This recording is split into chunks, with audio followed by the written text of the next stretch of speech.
And then had her photograph taken in Hatfield House, as you can see from the posters. Alice lives in Ravensworth, and her little son, 2.5, is coming down to see her with the torch.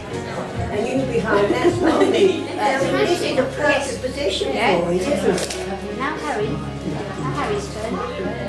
Hold it up, Harry, so you're running. Hold it up, Elise. And the next, please. Take the cat's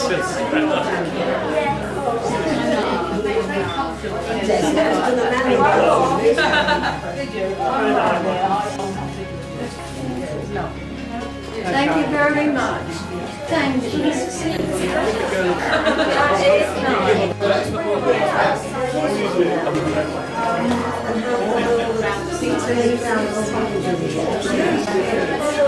Yeah, the length of the high school.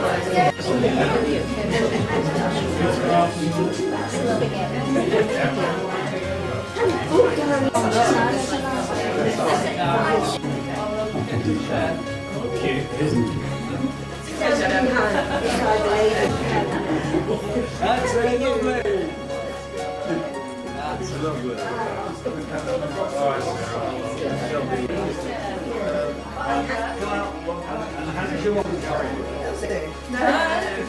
Well done, young ladies. That's nice, isn't it?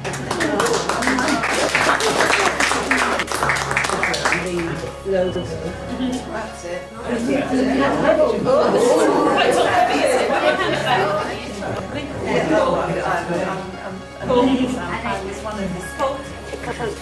More than that.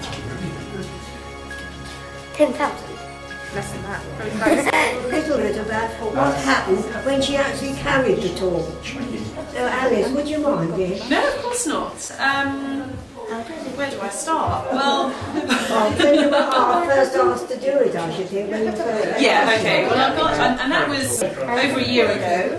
This time last year, I found out I'd been nominated, which is a real honour. And then I found out, I think in January, I received an email saying that I'd been, chosen as a torchbearer. And I thought, God, I can't really begin to imagine what that's like. I felt incredibly humbled because it was for raising lots of money for charity, but that's owing to sort of a lot of support from friends and family who have all done a number of things, fun runs, cake sales, and the generosity of all the people that donated. So I suppose then I didn't really think about it too much, and it was only when the flame arrived in the UK and you saw how many people were following it that the excitement grew and the nerves grew, and I thought this is actually a bigger thing than I might have imagined. And then on the day, it was quite funny, it was a Sunday, it was pouring with rain, the forecast was awful. Andy Murray was in the Wimbledon final on that day, and I thought, well, no one's going to come. And anyway, so you have to go on your own, and you arrive at your sort of designated meeting point, and you meet all the other torchbearers.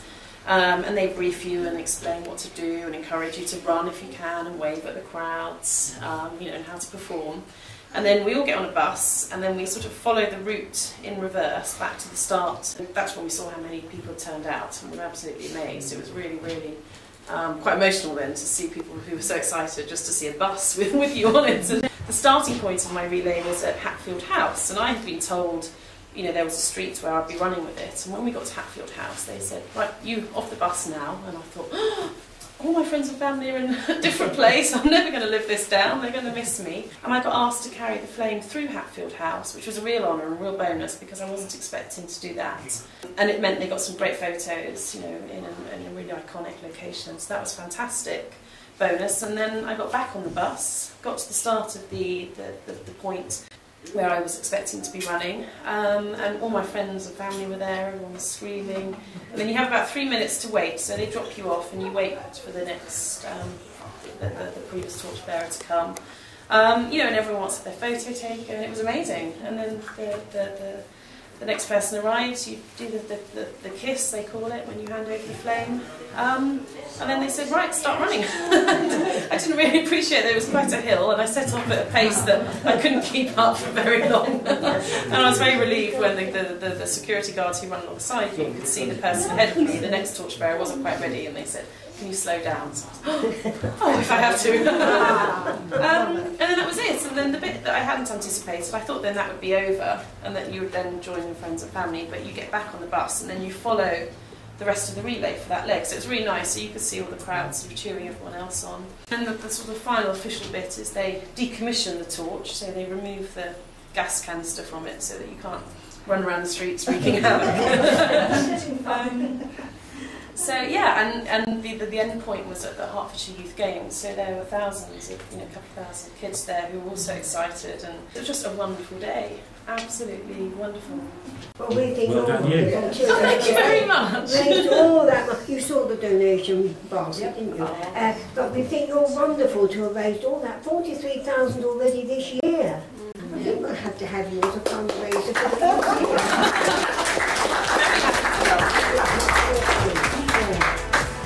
Now we've got more people wanting to have their photos taken, haven't we?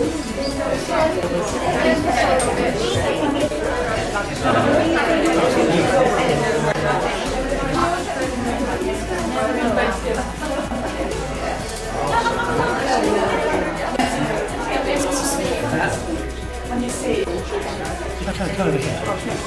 I'll get out.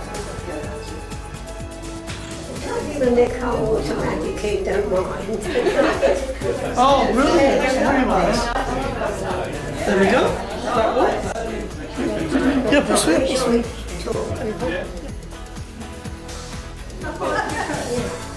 350 metres. Yes, and that's the weight of it.